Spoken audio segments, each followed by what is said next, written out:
What's going on, everybody? Zack Rosenblatt here, NJ.com. I'm here at MetLife Stadium with Mike Kaye.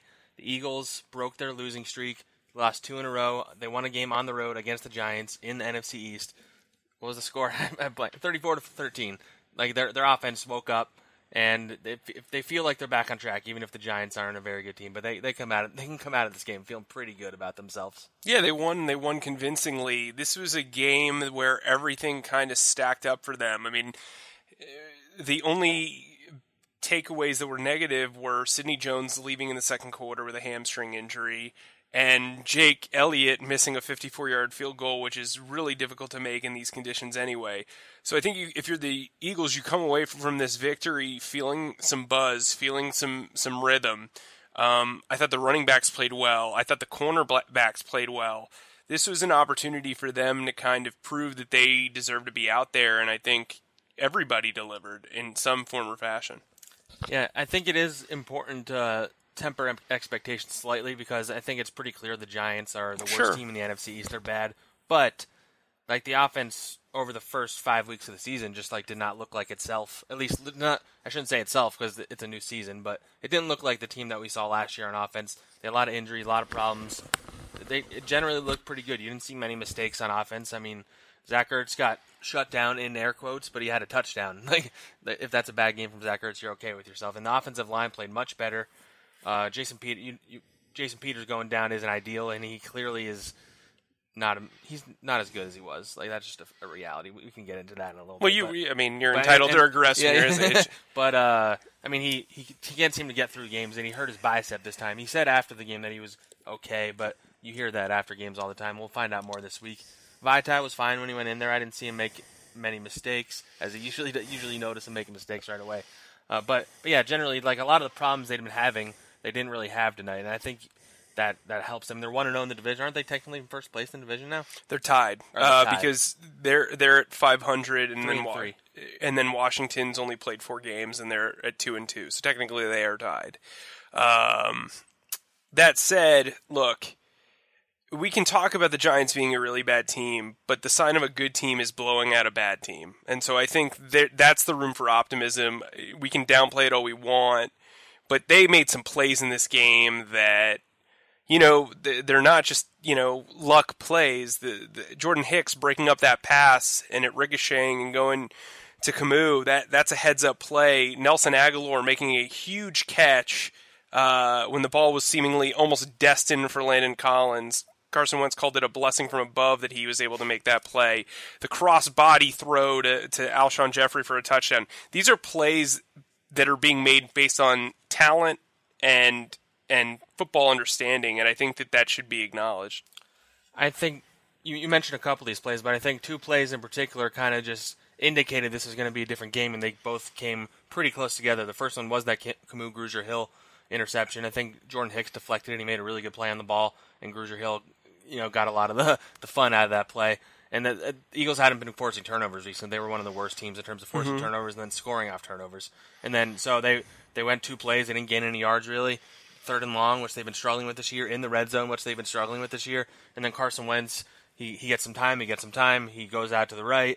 He throws it across his body to the middle of the field to Alshon Jeffrey, who had been double covered and burst from the other side of the field and got a touchdown. And you kind of just felt in that moment that it was going to be a good game for them, because that wasn't I mean, they've made some good plays on offense, but that was just a play they haven't making. The timing of it, the situation. Alshon Jeffrey clearly is back. He was stellar tonight. Carson Wentz, I mean, this is the most you can say that he's looked like his old self, his MVP form. He was really good tonight. I think he had a 111 passer rating, 3 touchdowns, 0 interceptions, almost threw for 72%, which 72% in a rain game when you're throwing 36 passes, that's So we talked to Mike Groh a couple of weeks ago, and he said the ideal completion percentage for a quarterback would be 70%, which is really ideal, but it's not very likely to happen. Carson's completing over 65% of his passes this year. That's up pretty high for him, and I think this team's only going to go as far as Carson goes, and Carson's had some up and down games. This was all the way up, as you said. Yeah, and I will say before we start breaking down the Eagles' pie position like we always do, Saquon Barkley is legit. Like that was as clear as ever. You know, they had trouble tackling him, and I don't know how much that has to do with them poor form or just him just being hard to tackle. Like I asked Nigel Bradham about that. He's like, I mean, he's just a load. Like, he's tough to bring down. He's fast. He comes out of the backfield. He can catch. He can run. I think he finished with over 200 total yards of offense and 3 plays of 40 yards and more. Like that can't happen generally. But when he's the only one doing anything for them, because Eli Manning clearly just has no business being a starting quarterback in the league. Yeah, if this game doesn't get him benched, I don't know. But who are they putting in? Kyle Lilota? I mean, you want to save your Alex job. Tanney?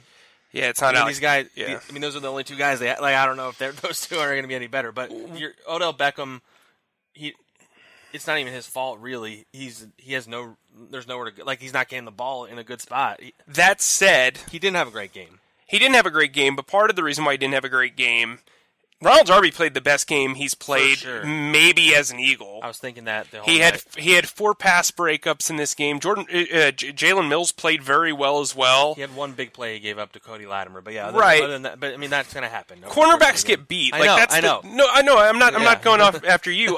Corners get beat all the time, like drums. Like they get beat. I like. There's this perception that because Ronald Darby gives up a big play or Jalen Mills gives up one big play is okay, especially with how aggressive this team plays. When you give up the multiple plays and you got all the PIs, that's when you can criticize. That's when you can say, hey, there's something wrong. But for the most part, I thought the cornerbacks played very well in this game, especially with so many moving parts. You know, honestly, I thought this was Malcolm Jenkins' worst game since I covered the team. He whiffed on a lot of tackles, most of them against Saquon. And to put a bow on Saquon, for him to do all that he was doing without the passing game help or blocking, like this kid's unreal. This guy's gonna be a problem in this league for a really long time. I wasn't like I was a believer. Like I thought he was good. I didn't think he was this good, and he really played like. I covered the game against the Jaguars that week 1, and he was great at points. This was like an all-time showing. Like, this was really impressive. You can say what you want about the missed tackles. He made them miss those tackles. He's phenomenal. They're going to be seeing him a lot over the next few. Like we're going to. Yeah, Malcolm Jenkins. Did he say that? Yeah, Malcolm. He said that's going to be an interesting matchup for the next couple of years. In theory, he'll just keep getting better. It's just a matter of the team they have. Like, I mean, we're not going to get into this debate right now, and I'm sure you probably agree with me too. Like, he can be amazing. They still made the wrong draft pick. Mm-hmm. Like, they should have picked a quarterback. Like, running backs, that was ever more clear than today. Running backs, maybe like the. I don't want to put a number on it, but it's pretty low down there in terms of priorities in the first round, and the ability to bring in like let's start off. We'll get to Carson again, but let's start while we're on the topic of running back, because running back was the talk of the town this week, and it still will be. So before the game, Howie Roseman talked to Corey Clement, and Corey said, "Hey, don't go out and get another running back. We got this." And Howie was like, "Okay, prove it." And Corey felt like he did. I will say Corey is a really good red zone back. He's a really good receiving back. If they had LeGarrette Blount, I think they'd be fine. Does that make sense? Like they're missing that third guy. That third guy. I mean, maybe Josh Adams could be that guy, but they clearly didn't play him tonight. Right? They didn't really use him. So Smallwood, I think, has played really, really well, and I think if you have a 3 running back committee, that's sometimes better than having one guy or 2 guys. He shouldn't be getting 18 carries. Yeah, there's absolutely no reason for that. Now, that's why I think Tevin Coleman makes a ton of sense. That's why I think a guy like... You can go smaller scale than someone like LeGarrette Blount, maybe not him specifically, but I mean, if the Lions are willing to give him up, but there's veterans around the league you can get for cheap, and I have a feeling that's the direction Howie's going to go. Sure, I mean, running back. I think they might make moves at other positions too, honestly. But I think this team badly needs somebody at safety. Like, you're limiting Malcolm Jenkins so much. But we'll get into that later in the show. But so running. I mean, how would you? So Clement looked really. I mean, he was limited, but he was limited. Like they limited his play count today, and he only got 11 carries. He did get 3 catches. There were stretches where he wasn't playing, so I think it was probably tough for him to get into a groove. but he looked really good when he got the opportunity, I thought. From a pitch count standpoint, I feel like that was a word that was usually used, I think. Yeah. I think they were just monitoring their series. Like, a lot of them, like, Clement would get a series or, whoever would get a series. So, look, I thought Clement plays really well when he gets, like, 20 snaps. You know what I mean? Like, he's not a guy that you want having 40 to 50 snaps of him being the focus. I gave them a B in my report card. Look, they were given a tough task on a short week. Clement hadn't played in 2 weeks. Wendell and him are very similar running backs. And that's sometimes tough because you can't always complement each other if you do the same thing. It's thunder and thunder instead of thunder and lightning. Well, to put it in simple terms, if you and I write the same story, we're not complementing each other. You know what I mean? So, look, they need a power back, and I don't know how they get it. Maybe it's Orleans Darkwa, maybe it's some guy they sign, but LeGarrette Blount to me would be the ideal dude, especially from a leadership standpoint, which I think is still a concern offensively. Now, moving on to that, let's get back to Carson.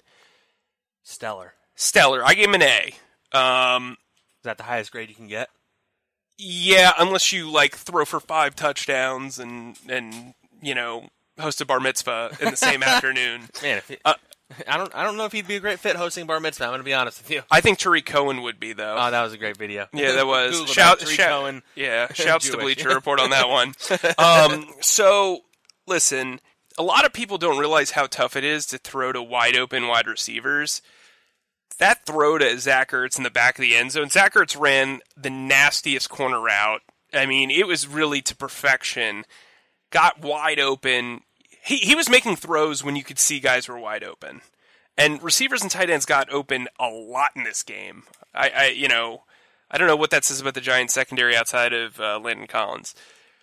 But he was making some throws. He was making some big boy throws in this game, and the conditions weren't that great. They didn't really spread the ball out a lot. I mean, he really limited it to just 3 guys that he mainly targeted outside of the running backs. I mean, 8 guys got targets total. Right, yeah, sure. But, when you really look... I mean, Jordan Matthews didn't catch on until early. Goddard didn't get his catch... Late?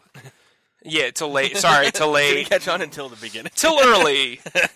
That's going to be the name of my first album, Till Early. I will say, he has to thank Aguilar for at least 30 of those yards. Because the play where, you mentioned it before, he said he could thank above. I think you should just thank Nelson because it had more to do with Nelson adjusting. Because I think somebody either hit his arm or it got tipped.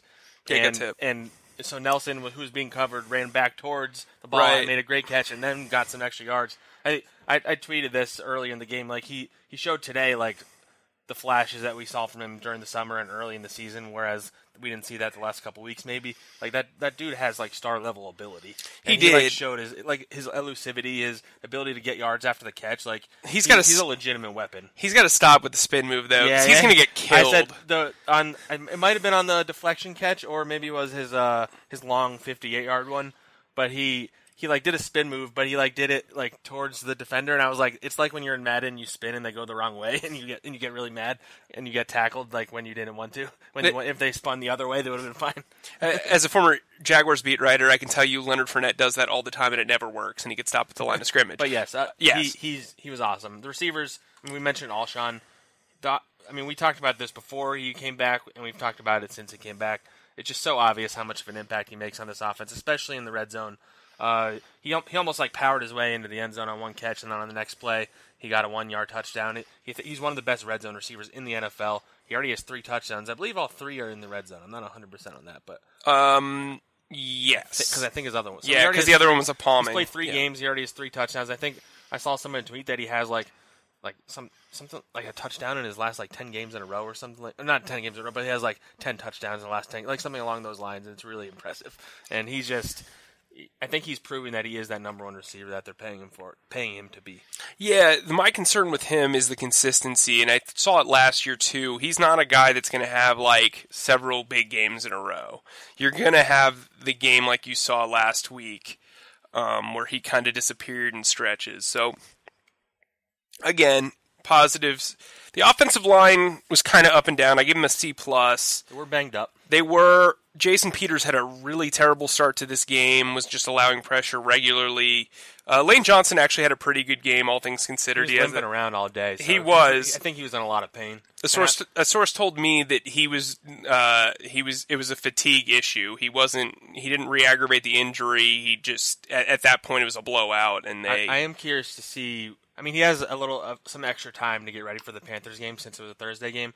But I am curious to see how this next week plays out with him if he practices, because he did. I mean, he even admitted before the game to some reporters that like he was playing because they needed him to play today. So I'm curious, and they did need him. And so I'm just curious to see how he's feeling a week from now. If you played on that, if he made it worse or whatever. Well, you know that more in the days after than the immediate aftermath. So I am curious to see what he'll look like over the next week or so. But that'll be something to watch. I'm actually interested to see Isaac Seumalo at right tackle. He blocked very well against the run. I mean, for the run this week. He had that's a thing that he has done relatively well throughout his career. Pass blocking, he could be better. But look, they were out there playing with a ton of different bodies. Chance Warmack even got in the game for a minute. Like, this offensive line's banged up, and they could be better. But for today, they were passable. I mean, so they I forget what the exact total was, but they'd given up a lot of quarterback hits and right, sacks. And today I think it was 5. They gave up 5 quarterback hits and 1 sack. Like that's really good. That's like such an improvement over really the entire season. They didn't really have a week where they didn't give up a lot of either of those statistics. There was a lot of pressure, so I think some of it's a little bit misleading. For but sure, yeah. But I mean, just on paper, that you can tell it's clear that they had a better game. There wasn't that much running room, but Carson Wentz wasn't running for his life as much. He was at points, and he did get hit probably too much. But I mean, I think you can come away feeling a little bit better about the offensive line, especially if Seumalo can be like a piece. Yeah, I agree. From that end, let's go to the defensive line. Really strong pass rushing night for them. Another early dominance from Michael Bennett. Michael Bennett is a really good player still. First quarter especially. He's like the best first quarter defensive end in the league. I mean, look, Chris Long didn't get any stats. He was everywhere tonight. He had a QB hit. Yeah, okay. So Fletcher Cox is a monster. 13 quarterback hits today and 4 sacks. One of them from Destiny Vallejo. Yeah, that's when you know the day is going well. Yeah. Giants O-line, but Nate Solder is really bad, by the way. Yeah, he was bad. Is he the most overpaid player in the league right now? Close. Well, I mean, they didn't really have a lot of options. I understand they needed to do it, but like he looked bad. We're watching people. Just side note, we're watching people throw to imaginary or catch imaginary passes. It's very weird. They're doing it on the field after the game. Maybe it's something. It's raining out still. Yeah, whatever. Anyway, so moving on. Let's talk. Well. Here's the thing. The defensive line, there was a lot of... Cox was great again, right. by the way. There was a lot of running room in this game, though, for Saquon. So I give them a B. They brought the pass rush up, but they also allowed 137 rushing yards and a touchdown. Linebackers. Now, we talked about the Hicks, Grugier Hill play. That was obviously a highlight, but they did give up a lot of rushing yards. Yeah. They whiffed on some tackles, too. Nigel Bradham, though, had a nice night. He had a sack. But he was also in really poor position. He took a really poor angle to Saquon Barkley on that 50-yard rushing touchdown. Moving on from there, we talked about the corners. I give him an A for today. They were good. Odell Beckham had 6 catches for 44 receiving yards. Right there. That's a victory. I mean, I barely noticed Sterling Shepard until the end of the third quarter. You mentioned Darby was great. One thing I've noticed, even in their games where they've struggled, Darby and Mills just turn it up a notch when they get in the red zone. Yeah. Look at it, a lot of the touchdowns they've given up in the red zone weren't really them. That's not like 100%, but like Jalen Mills in particular, because of his size, I think it helps him a bit, and probably because they're playing up again, they're playing a little closer to them when they're in the end. Well, they can use the sidelines. Yeah, really, that's what I'm saying. A lot better as opposed to the thing where they back up all the way. But I mean, I know everybody wants to criticize Jalen Mills, but at some point you have to acknowledge that he can be really good. He can. If he can be more consistent, like he could be a Pro Bowler, but he's just not consistent. On that note, this position he probably should be playing long term, safeties. A lot to talk about on that area. So Rasul Douglas comes in, You think he's going to play after right after Sidney, as we mentioned, Sidney Jones came out with a hamstring. Shuffling. Yes, they did some shuffling. Avonte Maddox, who started at free safety, moved to his natural slot corner position. Rasul Douglas, you thought he was going to play nickel. Nope, he's going to play free safety. He was in a really terrible positioning on the Saquon Barkley. Like, Bradham and Douglas were the reason why Barkley was able to pretty much go unencumbered to a 50-yard touchdown. Outside of that, though, I thought he played relatively well. He seemed pretty receptive. He knew where he was going. I spoke to him after the game. You spoke to him after the game. He's got a lot of confidence. And I asked him if he thought that if free safety could be a long-term thing for him, and he said it's up to, Udlin and Schwartz and all those guys. This group, overall, has a lot of confidence in each other. And I think that that's something that kind of goes unnoticed when everybody's bashing the cornerbacks or whoever's filling in for Rodney McLeod or when Rodney McLeod has a bad game. Look, this secondary played well. I know Eli didn't play very well, but the secondary did. Malcolm Jenkins probably had probably one of his worst nights as an Eagle. Let's talk about special teams. What did you see on special teams? I think DeAndre Carter, he's just locked in right now. I mean, he has some big returns, both punt and kick. Just seeing him do that makes me, we've talked about this, it makes me wonder why Kamar Aiken is still on the roster. Like, what is he bringing to the table at this point? But, I mean, that's a topic for something right, else. But DeAndre Carter looked really good. Jake Elliott missed a 54-yarder, which he was knocking down last year. Apparently he can't make long field goals anymore, which is not great because that's kind of his purpose here. Right. And Cameron Johnston was probably inconsistent, but he had some good punts. I thought this was probably his best game that I had covered. Yeah. The one that got down within the 9-yard line was a really impressive punt. I mean, it was rainy conditions. Yeah. Too. So Carter, you bring up Carter, he had a 23-yard return and 19-yard return on a screen. Look, when you're like sixth or seventh option in the offense is playing really well in special teams, that is a big boost for you. I think overall, this was the best special teams game of the year, easily. It'd be nice for Elliott to make one of those long ones. Sure, yeah. With kickers, they say every single attempt is the same. You kick the ball the same way every single time. But for some reason, he's improved his accuracy in the short range game, which he struggled with last year, and it's just his long game's gone. He wouldn't miss from long range last year. It's crazy. Kickers are like that, I guess. But yeah, and all right, we're clearly pretty happy with the way the special teams. I mean, let's talk about coaching. Yeah, I was gonna say coaching because we were pretty critical of Doug Peterson last week. I think rightfully so. One of the biggest points of contention in recent weeks was the lack of a run-pass balance. Mm-hmm. There really was a balance this week. They had 29. That happens when you're leading 31 runs and 36 passes. Yeah, when you're winning. If you look at their wins from including this year and last year, when they had the balance, they tended to win, especially if it was effective. He called a good game. There wasn't any glaring weird things he did tonight. I thought Jim Schwartz called a heck of a game, too. I thought Jim Schwartz put his guys in position to win. He showed a little bit of willingness to adapt a little. The corners were playing a little bit closer. Overall, I thought this was a really well-coached game. I thought they made the right calls when they did. There was a time where they had an opportunity to go for it on fourth down in their own red zone towards the end of the game, or towards the end of the half, and they ended up not going for it, but then kicked a field goal. Look, I think this team needed a win like this. Sometimes you just need to beat the bricks off a bad team, and that's kind of what jumpstarts your confidence. That was a really everybody wanted to talk in that locker room. Everyone. So look, do you take this momentum and you move forward? You're going to watch all these games Sunday. Washington's going to who does Washington play? I believe they play Carolina. I think they play Carolina. Well,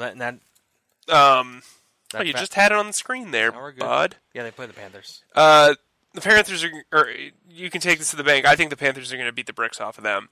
And that'll be a good opportunity for the Eagles to learn about the Panthers. Right, and then the Cowboys play the Jaguars. That's going to be a really tough matchup, especially the next two Eagles opponents too. Right, so you're going to get to study both those teams.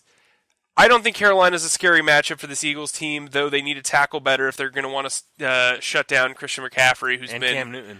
And Cam Newton. Well, they've always played relatively well against Cam, at least from his mobility standpoint. Now, his arm, he can do some things. It's also a slower wide receiver group, which kind of helps the Eagles' corners in a way. That said, this team needs to get healthy. They've got how many days now? They got 10 days now to kind of heal up and get on the mend. I mean, technically they could get back Tim Jernigan and or Maragos. I'm not sure they'll get back either of them yet, but they are technically eligible to come off the injury list. So there's at least a little glimmer in the future that maybe they get a little depth back on defense because they could really use Jernigan. I don't know if he'll ever be the same player. He was already inconsistent. His back injury is bad enough that he hasn't even been out on the practice field. Like he's a ways away from returning to form, but they need depth at that position. They need depth at safety. Well, and if you're a Matt Collins guy, you're only a couple of weeks away from him. Richard Rodgers? Yeah. Richard, yeah, well. I mean, they only get to take 2 off the injured reserve. Right. They have a lot of guys on there. And if Mike Wallace's fractured fibula heals well, I would imagine he would be one, and then they'd pick another guy. Darren Sproles, 10 days to recover. Maybe this is the week that we end up... Doug kind of implied he's close. I mean, I feel like they've been saying that for a while, but I'm not sure what Sproles is going to give you anymore, to be honest, but it can't hurt to have him there. Yeah, and the thing is... But here's the thing. They have sacrificed so many numbers on defense to keep Sproles in the lineup. On the roster. Keep other guys on the roster. Look, Kamara Aiken's probably guy number 53 because they really seemingly like Matt Pryor and Jordan. I feel like Josh Adams might get sent back to the practice squad at some point. Yeah, I mean, if they trade for somebody, I think that's a fair possibility. With him not playing today, I think that maybe that might have even been like part of it. So he's not getting a little more appeal at other teams or something. Josh Adams, though, actually made a play that will never actually see the light of day. The opening kickoff where you thought there was a fumble, Josh Adams jumped on that ball and recovered it. But there you go. No Sheldon Gibson tonight. What say you? Think of that. Yeah, I mean, they didn't need him clearly, but he's their deep threat. Like but part of me is kind of like, maybe it's good that he's like unpacked every now and then. Like there's this. I say this to my wife about like certain things. Like, you're not supposed to eat lobster every single day. You know what I mean? Like, it's not, he has one route. The guy has one route. So it's like, if you're going to use it when Did he run it at all tonight? I honestly wasn't paying attention to that, him specifically. By the time this podcast is up, we'll know better. Right, yeah. So, the lights keep on going on and off. Trying to get us to leave. Yeah, and, should we take that as a sign? Goodbye. Well, on that note, I think it's a good spot to end on. Yeah, you've listened to the No Huddle podcast. The No Huddle Show. The No Huddle Show podcast. Give them your shtick. Go for it. my spiel, if you will. Yeah, thank you guys for listening. As always, as I always say, make sure you subscribe. We're on all the apps, iHeartRadio, YouTube, Spreaker, Apple Podcasts, Google Play, Spotify, SoundCloud. Follow us on Twitter. Read all of our content at NJ.com/Eagles. Thanks for listening, guys. We'll see you back in Philly.